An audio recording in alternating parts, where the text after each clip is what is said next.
Major कहते हैं। High character होना चाहिए, उच्च कैरेक्टर का आदमी है जो अगर रहेगा पहले से हम सचेत रहेंगे तो ये काम नहीं हो सकता है। शिक्षा की कमी है, शिक्षा तो बढ़ेगा कैसे? स्कूल नहीं खुला, प्राइमरी स्कूल का शॉर्टेज है, टीचर का शॉर्टेज है, लेक्चरर्स का शॉर्टेज है। तो जब तक ये सब पूरा नहीं होगा युवाओं में नैतिक मूल्यों की कमी है। नैतिक मूल्यों का अर्थ ये हो जाता है कि हम लोग एक छोटे से स्तर से ले सकते हैं कि जैसे किसी की गाड़ी वगैरह चलाते हैं तो एक नियमावली बनाई गई है, एक सिस्टमैटिक ढंग है, अगर हम उसको फॉलो करें, ये युवाओं को भी प्रेरित करना है।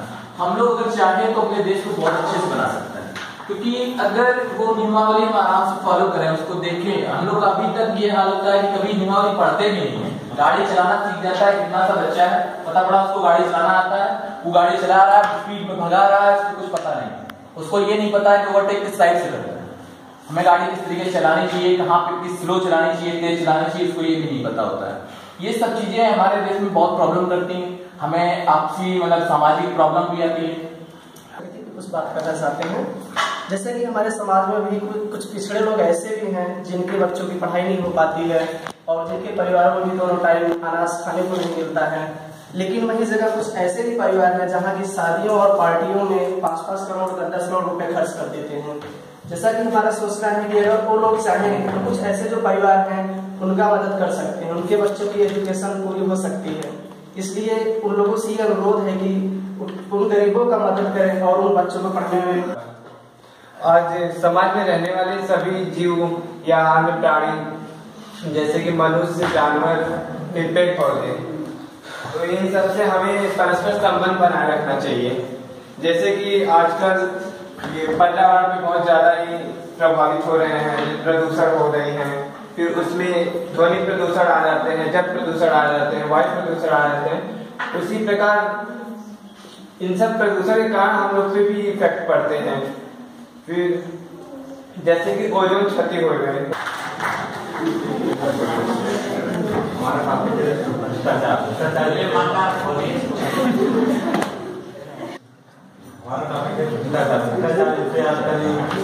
राजनीति ज्यादा हो रहा है, अपना बढ़ाव के लिए नेता लोग जो होते हैं अपना भ्रष्टाचार करते हैं, अपना कहीं कहीं दंगे कार्य कराते रहते हैं। और ये जैसा कि किसी के बीच धर्म का भी ले लेते हैं, धर्म के लोग तो धर्म को मतलब झगड़ा करवाते हैं और इससे भ्रष्टाचार बढ़ता जाता है। और राजनीति के कारण ये लोग ज्यादा मतलब पैसा खर्चा करते हैं और इससे हमारे भ्रष्टाचार को बड़ा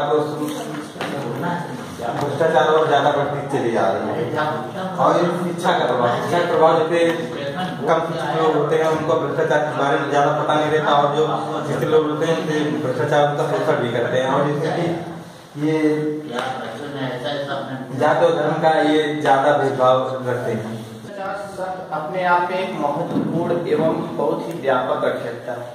वैसे तो भ्रष्टाचार जो है भ्रष्ट लोगों के द्वारा किया गया आचार व्यवहार एवं उनके द्वारा किए गए कार्यों को भ्रष्टाचार कहते हैं। भ्रष्टाचार आज हर व्यक्ति के नहीं बल्कि हिंदुस्तान के हर व्यक्ति के खून में समा गया है, और जो चीज व्यक्ति के खून में होता है उसको निकालना बहुत ही मुश्किल होता है। यह ब्लड कैंसर की भांति है जो हर व्यक्ति को नहीं बल्कि एक दिन पूरे देश को निकल जाएगा। इसलिए भ्रष्टाचार पर बहुत ही गहनता से अध्ययन करने की आवश्यकता है, और जो कि व्यक्ति के राजनैतिक, सामाजिक एवं आर्थिक तमाम प्रकार के क्षेत्रों में उनकी प्रगति में अवरोधक है। गवर्नमेंट तरफ से जो पैसे आते हैं लड़कों को, आजकल मोदी निकाले लड़कियों के लिए पढ़ाई जो निकाले पढ़ाई के लिए, वो आज मतलब कि अब तक तो आ नहीं पा रहा, हम लोग तक पहुँच नहीं पा रहा है ठीक से, क्योंकि गवर्नमेंट हम लोग को हर चीज़ के लिए पैसे देती है, हर चीज़ मतलब पढ़ाई से लेकर सब कुछ, स्कॉलरशिप और ये जो समाज के वो। हमारे देश में सामाजिक संबंध इतने ज़्यादा बिगड़ गए हैं कि बेटे और बेटियां अपने माँ बाप को कुछ नहीं समझ रहे हैं।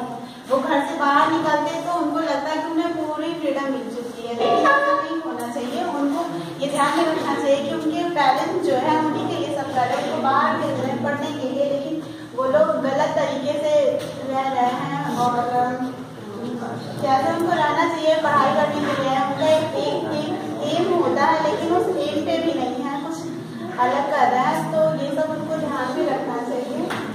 और कुछ भी और बस हो गया। जैसे कि सभी लोग जानते हैं कि चरित्र हर एक इंसान की, हर एक व्यक्ति की पहचान होती है, उसके चरित्र से उसे जाना जाता है। अगर उसका चरित्र ठीक नहीं है वो कहीं भी अपनी जगह नहीं बना सकता, चाहे वो कॉलेज हो, चाहे वो घर हो, चाहे वो कोई रिलेटिव हो, चाहे वो कुछ भी हो। अगर आप मान लीजिए कहीं भी जा रहे हो, कोई रिश्तेदारी में जा रहे हो, अपने पेरेंट्स के किसी रिलेटिव्स में जा रहे हो, वहां पे जाके आपने मतलब गए, बड़े खड़े हैं, उनको मैनर नहीं दिया, हाँ भाई पैर छुआ, ठीक है, हाय हेलो चलो ठीक है। लेकिन जो हमारे बड़े होते हैं, मतलब अपने से बड़ों के लिए हमारा चरित्र बहुत ही ज्यादा इम्पोर्टेंट होता है। मैं मतलब कि आप सबको ये बताना चाहती हूँ कि अपना कैरेक्टर जो होता है उसको हमेशा बचा के रखें, क्योंकि कैरेक्टर अगर एक बार गिर गया तो कभी उठ नहीं सकता है। कैरेक्टर को बचाने के लिए आपको उसके लिए भी बहुत सारी मतलब लिमिटेशन की गई है कि हाँ आपको उसी तक रहना है। अब ये नहीं है कि हाँ आपको मतलब किसी के कहीं भी खड़े होके मतलब कोई अगर कुछ कर रहा है तो उसको हाँ आप बोल सकते हो, या तो फिर आप ये कह सकते हो कि हाँ अगर कुछ गलत कर रहा है तो उसको आप रोक सकते हो कि हाँ ये चीज आप ऐसा नहीं करो। और जैसे कि आजकल छोटे छोटे मतलब जैसे बर्थडे पार्टी और कुछ भी आजकल पार्टी बहुत मनाए जाते हैं, तो अगर पार्टी कम करके जो पार्टी में पैसे खर्च कर रहे हैं वो अगर किसी गरीब को या मतलब जिसको ज़रूरत है उसको दिया जाए तो इसमें मतलब बहुत आगे निकल सकता है सब। नेता या अभिनेता वगैरह इनके पास पैसा बहुत होता है, लेकिन ये अपना पैसा टैक्स के द्वारा जमा नहीं करते, वो अपना पैसा जो है विदेशों में ट्रांसफर करके रखे हुए हैं। अगर वो पैसा अपने देश में आ जाए तो हमारा देश विकसित देश से विकासशील देश हो सकता है। इस तरीके से हम अगर चाहें तो अगर नेता को अगर अपना संदेश हम देना चाहें कि हमारा पैसा हमारे ही देश में आए, किसी और के देश में ना जाए। हमारा पैसा अगर हमारे देश में रहेगा तो जैसे कुछ गरीब बच्चे हैं रोड पे बैठे हैं, उनके पास घर नहीं है, पढ़ाई के लिए उनके पास बुक और कॉपी नहीं है, कपड़े भी नहीं, हम देखते हैं उनकी हालत बहुत ही बेकार होती है। लेकिन हम क्या कर सकते हैं, ये तो नेता और अभिनेता वगैरह के ऊपर डिपेंड करता है। अगर वो चाहे तो बहुत कुछ कर सकते हैं। के लिए अगर देखा जाए तो जैसे शिक्षा एक ऐसा टॉपिक है, जब तक हम व्यक्ति को शिक्षित नहीं है देश की प्रगति में प्रभाव नहीं पड़ता। मेरा मानना है कि अगर शिक्षा किसी स्किल बेस्ड डिप्लोमा पर हो तो बहुत अच्छा होगा, जिससे हम देश की आर्थिक प्रगति सुधार सकते हैं। जैसे कि अभी एक मुहिम चल रही है मेक इन इंडिया। मैं भ्रष्टाचार पर कुछ कहना चाहता हूँ। भ्रष्टाचार देश का हमारे एक ऐसा कीड़ा है जो कि हमारे देश को अंदर ही अंदर खोखला कर देता है। तो मैं अपने देश के हर युवाओं से कहना चाहूँगा कि अपने अंदर एक नई सोच को जन्म दें, जिससे हमारा देश और आगे डेवलप कर सके और हम एक नई उन्नति पे पहुँच सकें और अपने देश को एक अच्छा नाम दे सके। Thank you. मेरा टॉपिक आज का ये है कि आज का जो बैड एजुकेशन मैनर है और जो हमारे नेता लोग की जो एजुकेशन है उस पर मैं कुछ बोलना चाहता हूँ।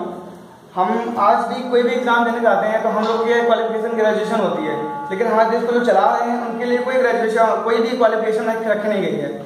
आजकल का जो हमारे शिक्षा मंत्री हैं साहब, उनके बारे में आप लोग जानते होंगे, स्मृति ईरानी, उनकी जो एजुकेशन है वो 10th लेवल की है और वो शिक्षा मंत्री है हमारे यहाँ की। तो अगर वो शिक्षा मंत्री हैं तो वो हम लोग के एजुकेशन डिपार्टमेंट को कैसे देख सकते हैं जबकि वो खुद लिटरेट नहीं है।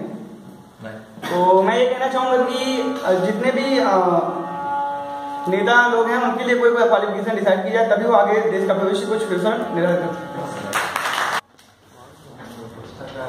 हैं। मैं भ्रष्टाचार के बारे में कुछ कहना चाहूँगा कि अगर भ्रष्टाचार शब्द ही अपने आप में एक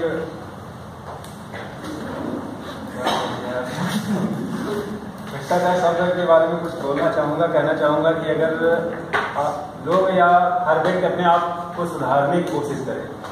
मैंने देखा कि मैं वहाँ भांजे में रहता हूँ, देखा कि जो है पुलिस वाले जो है एक उसको ट्रक वाले को रोके, बोले रोक गया, 100 रुपये का नोट दे रहा, उसको पुलिस वाले को नहीं ले रहा, नहीं साइड में लगा। जब 200 रुपये दिए तब वो मान रहा। आप बताओ कि क्या पुलिस वाले के खिलाफ कोई एक्शन ले सकता है? नहीं ले सकता। कौन जाकर के जो है क्या वो डीएम के सामने कोई वो उसके खिलाफ कोई वारंट कर सकता है? नहीं कर सकता। खुद वो इतना सक्षम नहीं है आदमी कि जाकर के वो भ्रष्टाचार के खिलाफ लड़ सकता है। जो है बहुत निचले लेवल तक पहुँच गया है। जैसे कि जो आजकल टीचर आ रहे हैं अब उन्हें कम पैसे देकर बुलाया जा रहा है बच्चों को पढ़ाने के लिए, ये बिजनेस हो गया है। बिजनेस हो गया बच्चों को ये नहीं पता कि टीचर कहाँ तक पढ़े हैं, बच्चों को बस पढ़ाई हो रही है लेकिन जो लेवल है बहुत नीचे लेवल हो गया है। तो ऐसा नहीं करना चाहिए और उन्हें उनके खिलाफ जो है वो बहुत नाइंसाफी हो रही है। और घूसखोरी के लिए आजकल हमारे समाज में जो अमीर लोग रहते हैं, मतलब उनके बच्चे पढ़े लिखे हों या ना हो, कुछ उन्हें आता हो या ना आता हो, उनके जो पेरेंट्स होते हैं उन्हें घूस की मदद से उन्हें किसी भी पोजीशन में बैठा सकते हैं। ना ही उन्हें उसकी नॉलेज होती है ना ही कुछ होता है, तो वो वहाँ से डिसीजन लेते हैं जो हम लोग के लिए गलत होते हैं। तो मेरे ख्याल से जिनको अगर किसी चीज़ की नॉलेज नहीं है उन्हें उस चीज़ की डिग्री या डिप्लोमा नहीं देना चाहिए। अगर कोई भी काम करवाने हम जाते हैं तो सबसे पहले घूस ही मांगते हैं कि अगर आप इतना पैसा दीजिए तभी आपका ये काम हो। बिना पैसे के आजकल तो काम नहीं हो पाता है। सब लोग की जो है घूस वगैरह लेते हैं सब। सर देखा जाए कि जैसे बाइक से सर अगर जो न्यू यूथ के बॉयज हैं उनसे जब वो बाहर निकलते हैं सर तो नॉर्मली उन लोगों के पास सर ज़्यादा से ज़्यादा सर डीएल होता है, अगर नहीं होता सर दूसरे की बाइक उठा के निकल जाते हैं बाहर। अगर पुलिस वाले अगर कोई रोकता भी है तो उन्हें रोक जाते हैं, उसके बाद वो सोचते बस जल्दी से हम छूट जाएं, चाहे कोई भी वजह से वो छूट जाएं, चाहे वो पैसे दे के दे दें, चाहे वो मतलब कुछ ऐसा कर दें सोर्स वगैरह। अब पैसे की बात रहती है तो पुलिस तो है ही देती है बिल्कुल। जैसे अभी सिपिंग भैया ने बताया कि हाँ वहाँ पे पुलिस वालों ने दिया, सर वहाँ का रोज का नियम है। सर आप मॉर्निंग में खड़े हो जाइए, वो मॉर्निंग में देते हैं सर 5 के आसपास, 5 से लेकर 7 देता है सर, रोज डेली का उनका 2 पुलिस वाले रहते हैं। सर गलती हम लोग की भी है कि देते ही क्यों हैं ये सब, सर हमें देना ही नहीं चाहिए। कोई भी वजह है सर उसे पहले फेस करें, वो चीज़ क्यों दें हम पहली बार। अब आदमी चाहे डर से भी दे देता है या फिर सोचता है कि यार अभी गाड़ी मेरी फंस जाएगी या फिर क्या, सर ऐसा हमें कभी करना ही नहीं चाहिए। उसका पहले फेस करना चाहिए प्रॉब्लम को, उसके बाद जैसा हो आगे तो हम लोग से भी मतलब हैं अच्छे कि हाँ वो लोग हमारी मदद करेंगे, लेकिन पहले हम ही को आगे कदम उठाना चाहिए।